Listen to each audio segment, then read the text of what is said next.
Será que bebemos agrotóxicos na nossa água ou comemos veneno no prato, como dizem por aí? O Brasil é mesmo campeão no uso de pesticidas por habitante? Ou essa conta precisa ser melhor avaliada e feita por hectare produzido? Novos produtos chegando ao mercado significa aumento no uso de defensivos ou é modernização de tecnologia? Eu sou Manaíra Minozzi. Eu sou Geni Schenkel e estamos começando o podcast Em Produção. Uma realização RCE Digital, Lide Mato Grosso, Agroligadas e Crop Comunicação.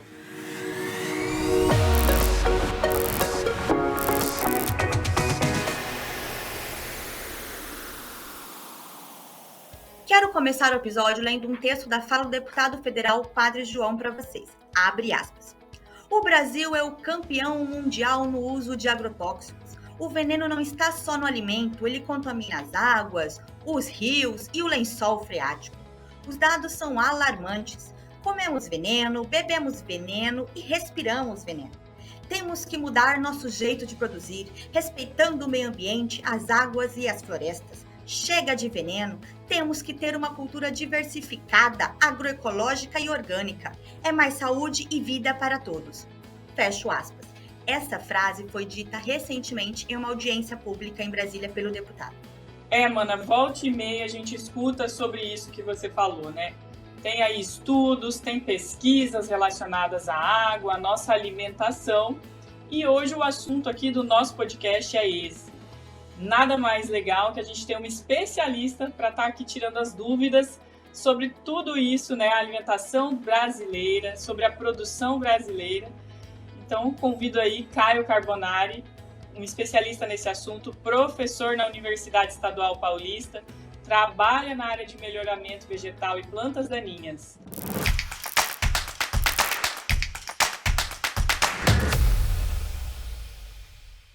Bem-vindo, Caio. Se apresente aí pra gente.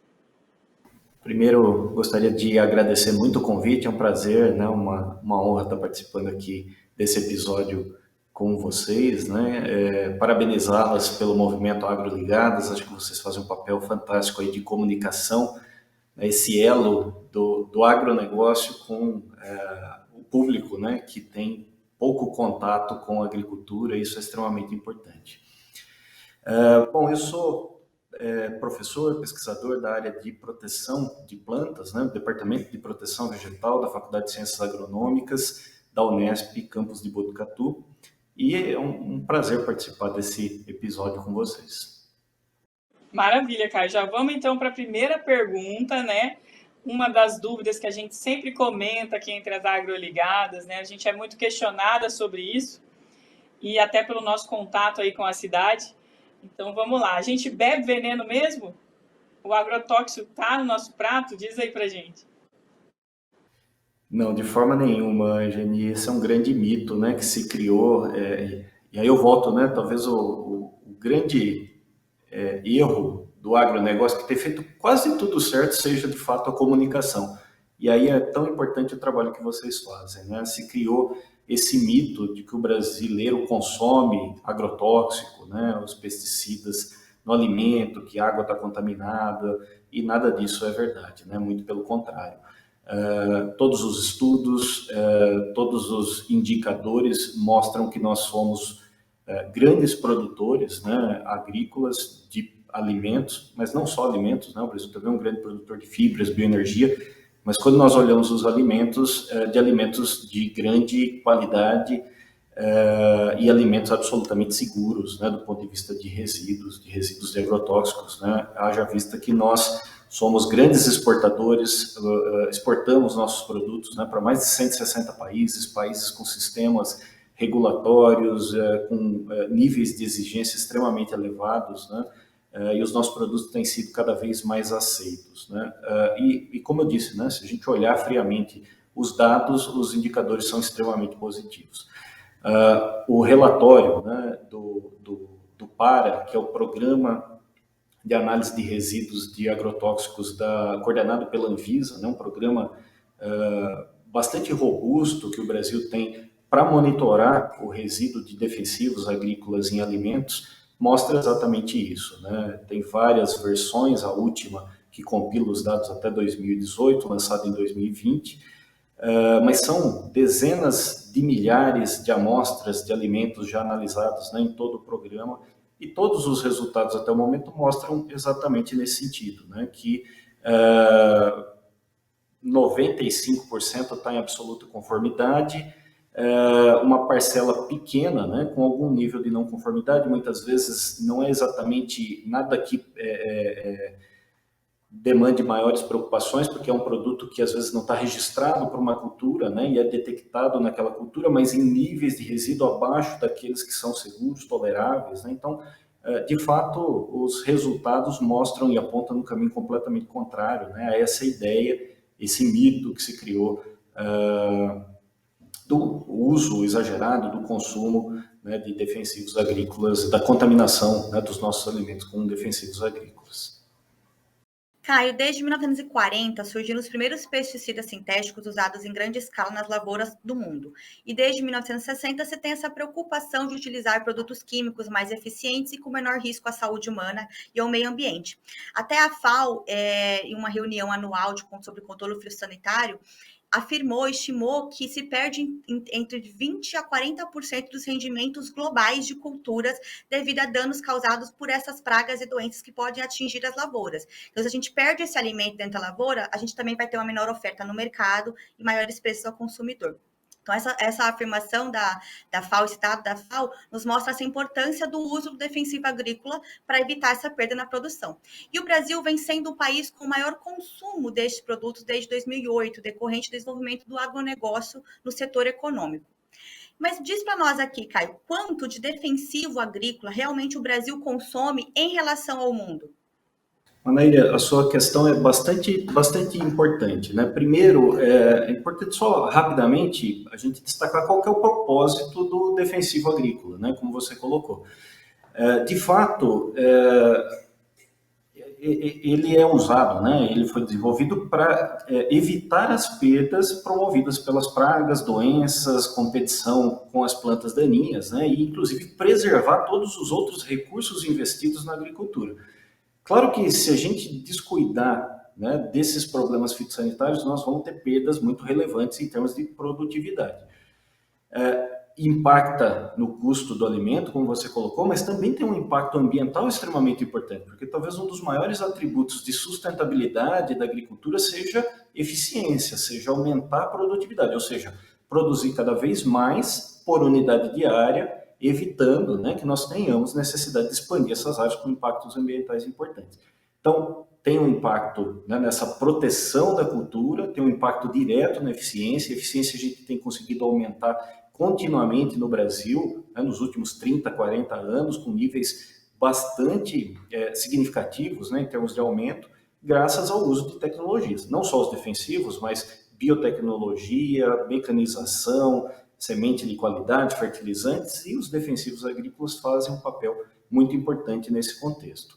Segundo, né, passando a segunda parte da sua pergunta, em relação ao uso desses produtos no Brasil em relação ao resto do mundo, também se criou um mito, né, que não condiz com a realidade, que o Brasil é um grande consumidor desses produtos, que o Brasil é o país que mais consome defensivos agrícolas no mundo. Isso não é verdade. Dá para afirmar categoricamente, né, que o Brasil faz um uso bastante racional desses produtos, contrariando a imagem, né, perante a sociedade que se criou, distorcendo uma série de dados. De onde surgiu esse mito? Existe um relatório, né, que lista os 10 maiores mercados de defensivos agrícolas no mundo. E, de fato, quando nós olhamos esses 10 maiores mercados, o Brasil aparece em alguns anos, né, nos últimos anos, em primeiro lugar. Isso gerou, né, esse mito. O que não quer dizer absolutamente nada, né, porque nós somos um país grande produtor agrícola, temos uma área agrícola extremamente significativa.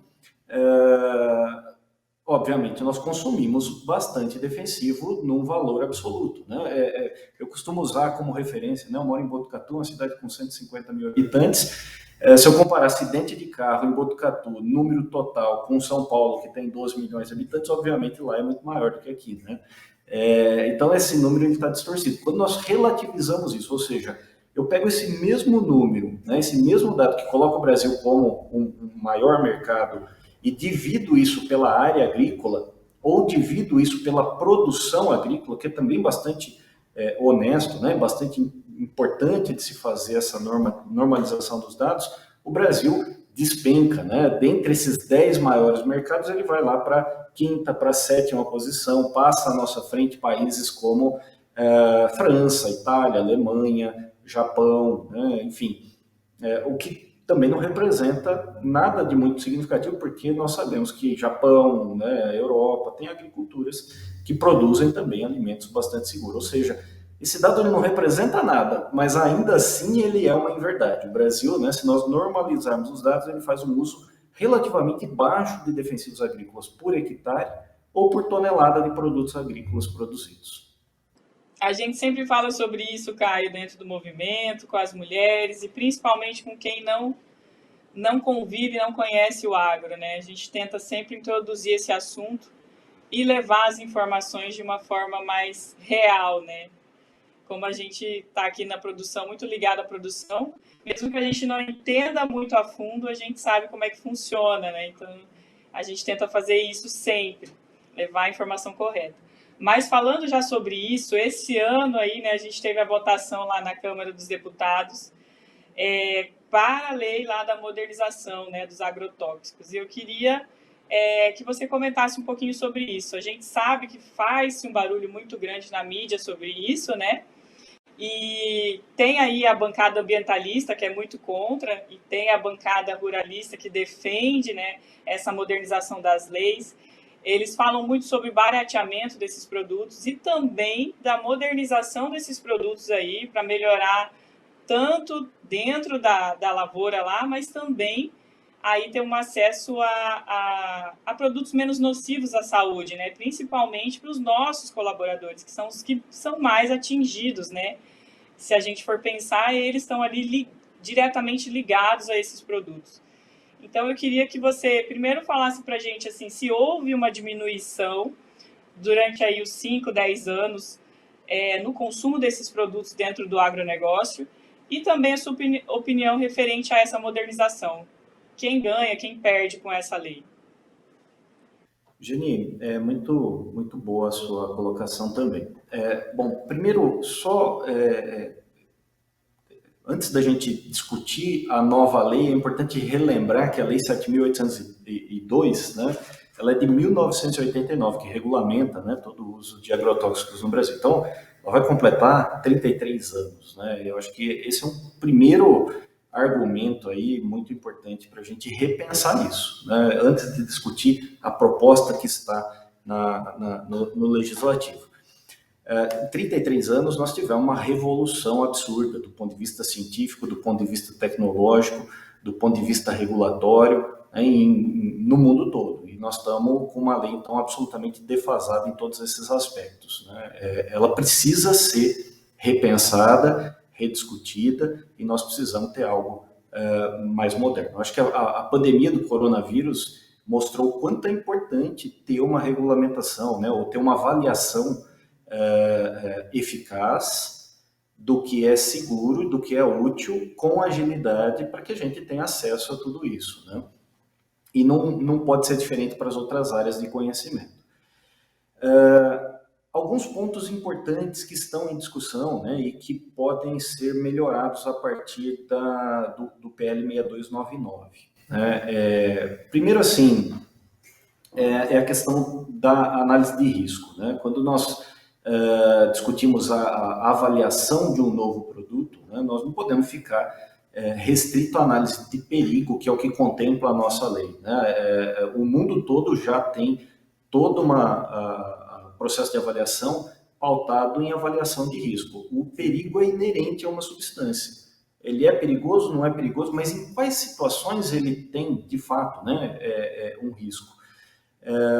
Que é, de fato, o perigo nas condições reais de uso, que é o que nós colocamos, né, com a análise de risco. Então, o mundo todo já faz isso, ou pelo menos o mundo todo, né, países desenvolvidos com sistema regulatório moderno e com agriculturas relevantes já faz isso há pelo menos 20 anos. Então, a análise pautada no risco, ela é extremamente importante.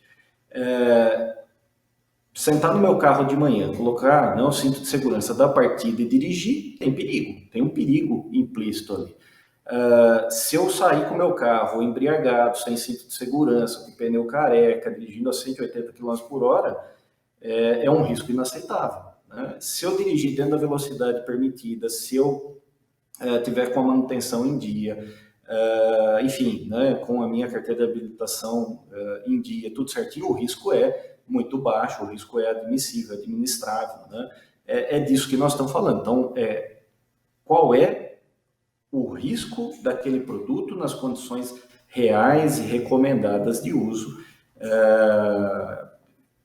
E isso tem que, obviamente, oferecer segurança. Então, essa análise de risco ela é muito importante. Primeiro ponto, né? É uma modernização, de fato, da lei e que permite uma convergência regulatória com o resto do mundo, do ponto de vista científico, do ponto de vista técnico. Depois, um grande ponto importantíssimo também é que no Brasil a gente tem uma dificuldade, né, ou um período, um tempo muito maior para ter acesso às novas tecnologias.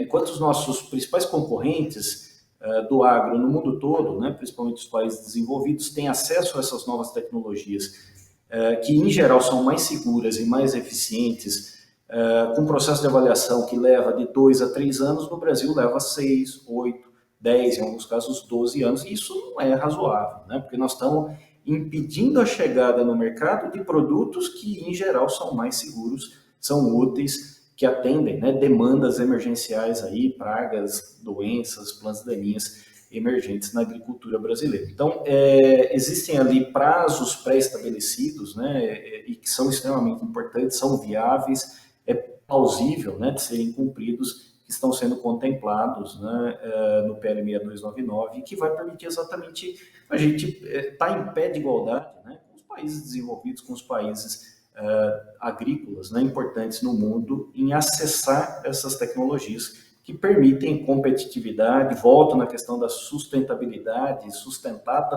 pela produtividade, que é extremamente importante, que é um caminho que o Brasil vem trilhando e tem dado certo.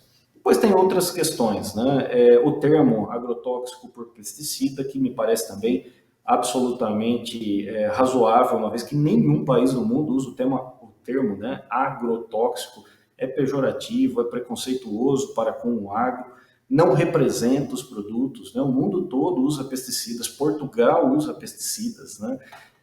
Então acho que é bastante razoável essa mudança também. Mas o que é mais importante?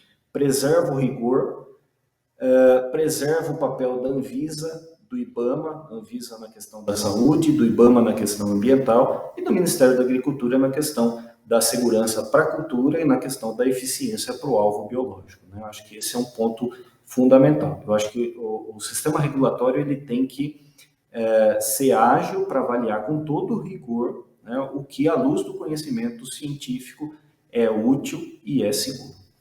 O maior número de defensivos liberados significa maior degradação do solo, do ambiente?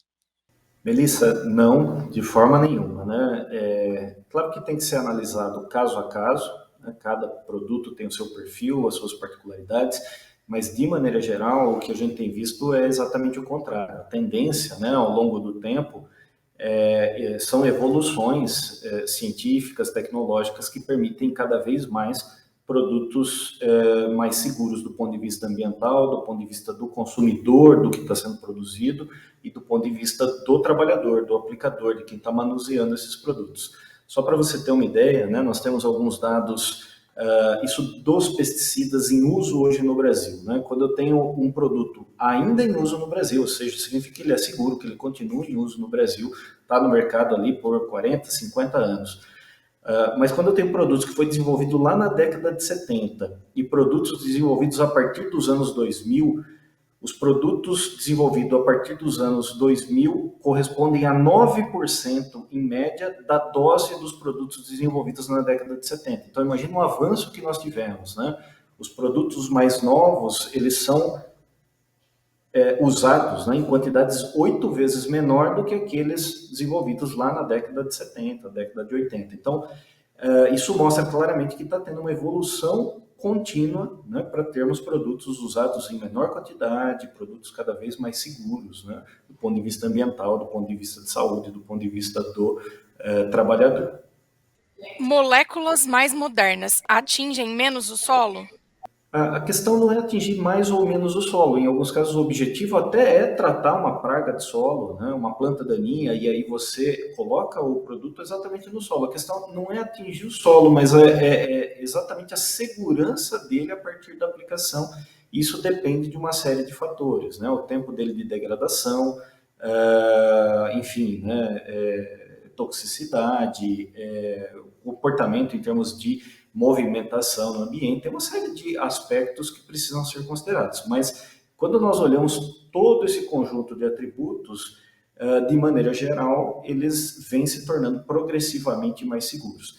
Quando nós olhamos um indicador de risco que chama EIQ, né, para não entrar muito profundamente na questão técnica, mas é um indicador do risco associado ao uso de defensivos agrícolas que é aceito e recomendado pela FAO, né, ONU, e por várias agências regulatórias, tem sido cada vez mais explorado pela comunidade científica, nós vemos que os produtos mais novos têm níveis de EIQ muito mais baixos do que aqueles desenvolvidos né, há 2, 3, 4 décadas atrás. E quando nós olhamos esse mesmo indicador, né, para o uso de defensivos agrícolas nas principais culturas agrícolas no Brasil, esse EIQ vem caindo ao longo do tempo, mostrando que a gente vem usando produtos cada vez mais seguros, que a agricultura vem fazendo um uso mais seguro aí dos defensivos agrícolas nos últimos anos, de novo, né, nos 3 pilares, ambiental, para o trabalhador e para o consumidor final. Então a gente poderia falar, por exemplo, poderia entrar também nessa seara falando sobre atingir o solo, que cada vez mais a gente tem tecnologias de aplicação para que esse produto ele atinja a planta específica que ele vai ser atingido. Se for para uma doença, ele atingir a planta principal, né, a nossa cultura. Se for para plantas daninhas, para ele atingir melhor essa planta daninha. E por isso que a gente usa essas tecnologias de bico, também de adjuvante, de também, que chamam, né, cola, adesivo, óleo mineral, essas coisas. Poderia falar sobre isso também? Perfeita a sua colocação. Eu citei que houve uma evolução contínua quanto à segurança dos defensivos, os diferentes produtos, né, com papel ali de proteção das plantas. Mas houve também uma contínua evolução nas tecnologias de aplicação desses defensivos, né? E isso é extremamente importante, porque eu sou mais assertivo em colocar esses produtos no alvo. Evoluímos muito na tecnologia de pulverização, e aí envolve, né, pontas, equipamentos, toda a tecnologia de pulverização. Eu tenho hoje uma agricultura de precisão, né, onde eu consigo ser muito mais assertivo em colocar esse produto no alvo. Tivemos evoluções extremamente importantes em formulações desses defensivos, né? Porque uma coisa é o ingrediente ativo, outra coisa é como eu formulo isso para colocar ele em contato com o alvo. E aí isso tem também uma evolução muito grande em formulações que tornam esses ingredientes ativos mais efetivos, mais eficientes, né? Em contato mais íntimo ali com o alvo, evitando contaminações desnecessárias, aumentando a eficácia e aumentando também a segurança ambiental. Porque eu tenho a impressão de que quando a gente fala sobre isso e as pessoas me vêm com essa pergunta de atingir o solo, de degradação de solo, tudo, como se fosse uma chuva. Por exemplo, choveu e aí lavou tudo e aí vai esparramando aquele defensivo agrícola para todo lugar. Mas é até a quantidade, né, assim, específica, tem tudo essa questão. Por isso que eu quis perguntar nesse sentido também da tecnologia de aplicação, de pulverização dos bicos e também de usar essas outras coisas, tipo o adjuvante, por exemplo, e mesmo como você falou também na formulação dos defensivos, né, para a gente desmistificar um pouco nesse sentido também.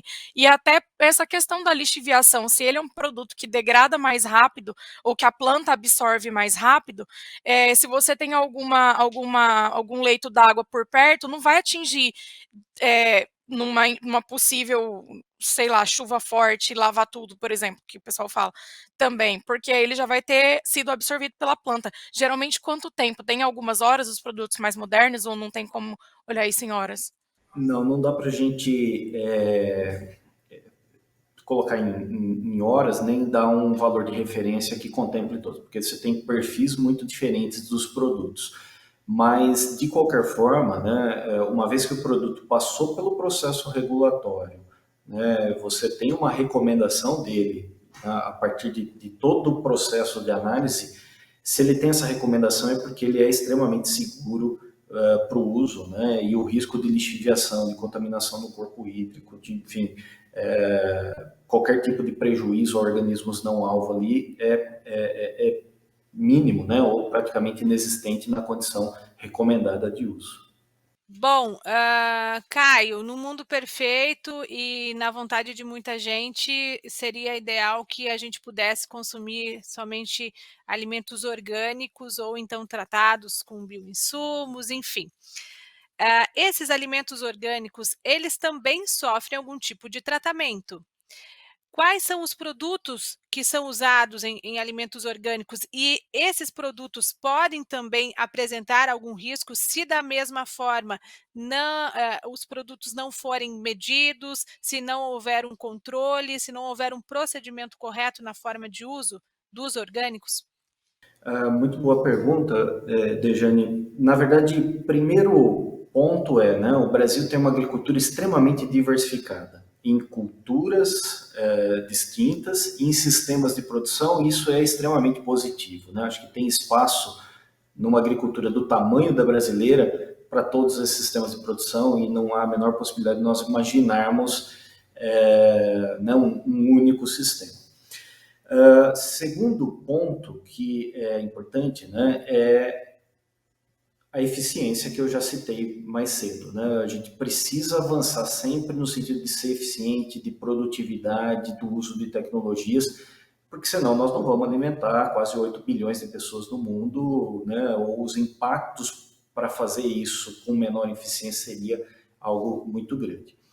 Quando nós olhamos a agricultura, né, vamos chamar de convencional, e a agricultura orgânica, como você colocou, faz todo sentido. Ela passa por um tratamento, né? Você tem que ter algum mecanismo ali para controle da praga, da doença, da planta daninha, que senão você não produz, né? Quem conhece um pouquinho de agricultura, quem já esteve no campo, sabe que se eu tiver um ataque de lagarta não sobra nada, né? Se eu tiver planta daninha competindo com a cultura, ela não cresce, não produz.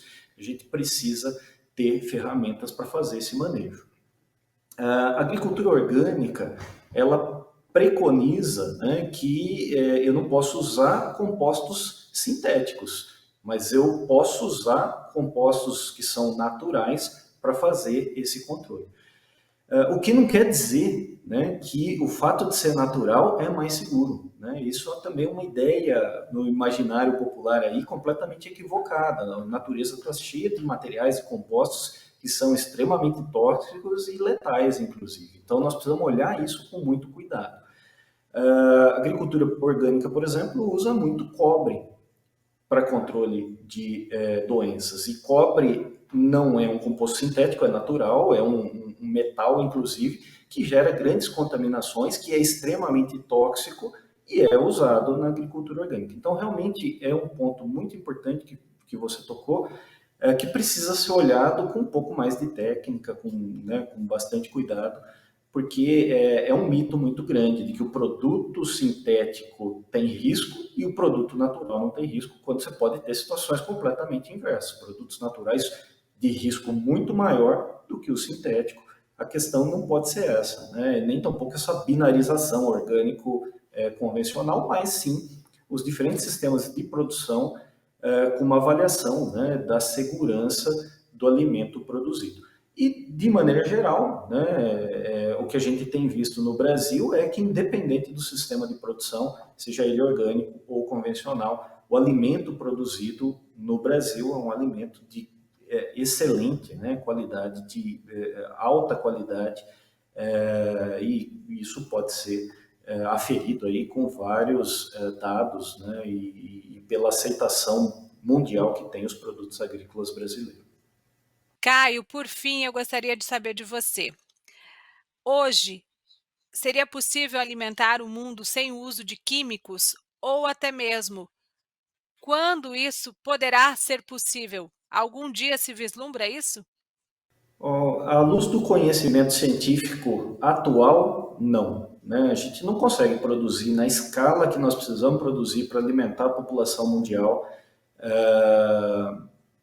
com custos de alimentos acessíveis e ter uma agricultura de fato sustentável, né? Em função da eficiência, sem o uso de tecnologias, de insumos de qualidade, e os defensivos estão nessa categoria, né? Eles de fato garantem que no final do ciclo da cultura a gente consiga extrair o máximo do potencial produtivo daquela cultura, a máxima eficiência agrícola daquela cultura em grande escala. Isso, de forma nenhuma, né, quer dizer que a gente não possa ter e não deva ter o sistema orgânico, o sistema agroecológico, enfim, como eu disse, né, a maior diversidade possível ali de sistemas de produção, dos nichos de produção, para atender os públicos que procurem, né, por esses produtos. Isso é bastante positivo, isso só agrega, né, mas nós não produziríamos na escala necessária sem abrindo mão, né, dessas tecnologias. Temos assunto para um mês de conversa, Caio. Tem, anotei um monte de coisa aqui E ainda ficou muita eu coisa queria fora. falar e não deu tempo. Olha, as suas considerações, se você quiser algo, estamos abertos. Muito bom, eu agradeço de novo o convite, né, um prazer, e acho muito legal o movimento que vocês criaram, e realmente é o que o agro precisa, né? Eu costumo dizer que a gente faz 99% certo e 1 errado. Para a sociedade que não tem contato com o campo, é 99 errado e 1% certo. Então, nós estamos errando na comunicação. E as estratégias que a gente vem adotando convencionais aí não têm surtido absolutamente nenhum efeito. E é um movimento como o de vocês tem, na minha opinião, né, um impacto muito grande, porque de fato aproxima da pessoa da cidade a realidade do campo, e ela não tem essa noção, né? Para ela compra a imagem que é vendida na grande mídia todo dia e que não condiz com a realidade. E muitas vezes por quem nunca pisou no campo e alguém que reproduz uma fala que ouviu dizer e sem conhecimento, né? Infelizmente. Exato. Fora os interesses comerciais, econômicos e tudo mais que a gente, enfim, o brasileiro tem uma síndrome realmente de vira-lata aí que é bastante acentuada, né? Então a gente precisa mudar isso. Bom, então fica o convite para que você retorne e possa também colocar esses outros pontos. Vamos levar informação aí para todos.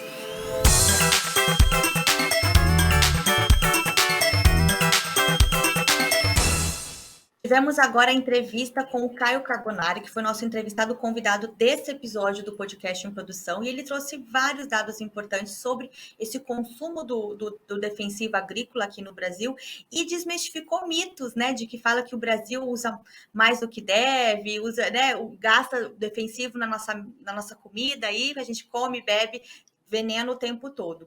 E eu queria aproveitar e discutir aqui, trazer para o bate-papo a Melissa e a Dejane aqui conosco. E já quero aproveitar o gancho e chamar a Melissa para falar para nós realmente explicar para os ouvintes aqui qual é a real necessidade da aplicação desses defensivos nas lavouras. Olá, Manaíra. Esses defensivos ocorrem em situações esporádicas. Então, são feitas avaliações por técnicos ou agrônomos que vão identificar essa necessidade. Então, no caso, os fungicidas eles são feitas as aplicações já preventivamente, então elas vão ser realizadas conforme o tipo de cultura, e os outros, por exemplo, vão ser de acordo com a identificação das pragas. Então, estamos tendo ataques de lagartas. O número de lagartas é até 9 no pano de batida, é um pano que a gente bate para identificar quais pragas está tendo. Então, ele tem um número. Se for 9, o número e a recomendação é para aplicar a partir de 10, a gente não entra aplicando. Então, a gente faz esse tipo de identificação, seja para os insetos, seja para para as plantas daninhas também, para no caso do uso dos herbicidas, né? Então, o que vai determinar é a avaliação agronômica, se há a necessidade ou se não há necessidade, bem como a dose. Se ainda a planta daninha está no início, não teve uma grande infestação, mesmo na questão das lagartas e dos insetos, por exemplo, então é uma dose menor. E aí essa recomendação de tipo de produto e de época de aplicação e a quantidade vai tudo de acordo com a identificação dos técnicos. Ele não é feito de qualquer maneira, tem vários estudos para isso, bem como também a gente tem que lembrar que esse uso é o ano todo, né? Porque nós temos 2 safras e podemos, em algumas áreas, ter até 3 safras. Então, essa quantidade vai determinar de acordo com a cultura plantada, o tipo de cultura, de acordo com a infestação e de acordo com o tipo de produto também. Então, são vários fatores que devem ser levados em consideração para essas aplicações. Além do que, a gente não é irresponsável, né? Falando como produtor rural aqui, e que eu enxergo, né? A Manaíra também está ali do lado do marido sempre, a gente enxerga como funciona, né? A produção e a gente vê a seriedade de um profissional, do engenheiro agrônomo, da receita que ele dá, né? Para esse remedinho aí das plantas. Então, tem muitas coisas envolvidas e esse assunto rende muito, hein? Para a gente discutir por aqui. Mas eu quero perguntar para a Dejane também um comentário que o Caio fez, né? Uma das perguntas, aliás, que ele respondeu para a gente sobre a modernização da lei, né? Que teve aí em votação na Câmara. Eu quero saber a opinião dela em relação à comunicação e marketing. Como é, né? Já que ela é nossa jornalista aqui, né? Especialista no episódio, quero saber como ela enxerga, como ela vê essa relação aí. Então, meninas, acompanhei toda essa entrevista com o Caio e realmente a comunicação é o que pega, digamos, né? A gente percebe muito que, diante de um assunto polêmico, as pessoas tendem a levar a ideologia e deixar a ciência de lado, né?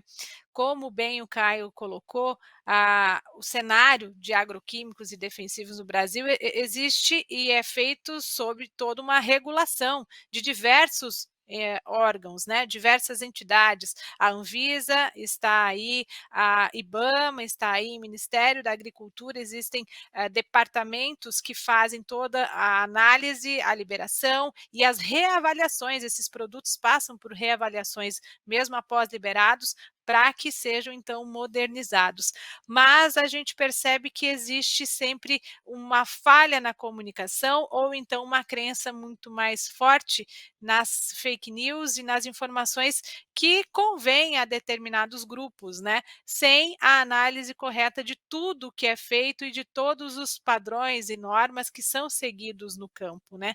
Como ele trouxe dados muito importantes aí, e isso já foi visto durante muitas entrevistas e durante muitas publicações, a questão de que o Brasil é um grande consumidor. Sim, é um grande consumidor porque tem uma grande produção.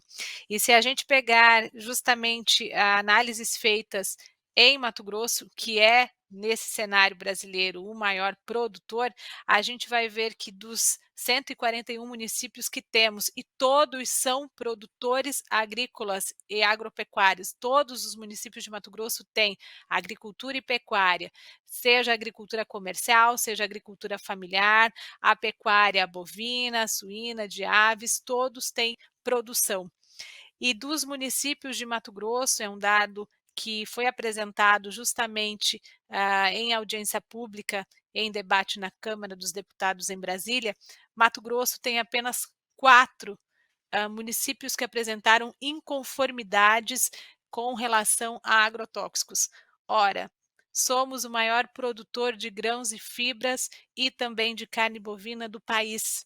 E temos 4 dos 141 municípios com inconformidades. E olha que essas inconformidades não foram nem levantadas de que forma são. Muitas vezes a inconformidade é que um produto foi analisado que contém nele algo que, digamos, é um herbicida, um fungicida que não é ideal para a cultura. Não é que ele está em excesso, não é que ele está contaminando, né, o ambiente. Enfim, é preciso que as pessoas, principalmente os comunicadores, que busquem informação e que busquem informação também técnica desses órgãos que são responsáveis pela regulação. IBAMA, Anvisa e Ministério da Agricultura também. Eles estão aí para isso, para gerar informação.